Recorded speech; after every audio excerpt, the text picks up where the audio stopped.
Ұзақ жылымықтан кейін бүгін күн күрт суытты. Салалық комитет бірден еліміздің 4 аймағында дауыл болатындығы туралы ескерту жасады. Ақмола, Қарағанды, Павлодар, Шығыс Қазақстан облыстарында қалың қар түсіп, боран болады деп күтілуде. Бұл аймақтарда ұйытқыған желдің екпіні секундына 30 метрге дейін жетеді деп күтілуде.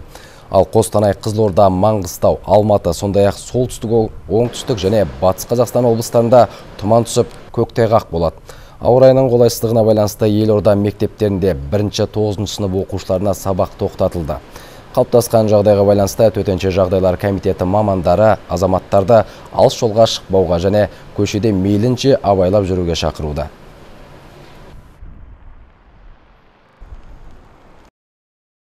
Қардың мол жауына байланысты және Шығыс Қазақстан облысының Қаратау баурайында және Таулы аудандарына 29 желтоқсанда қар көшкіні болуы мүмкін.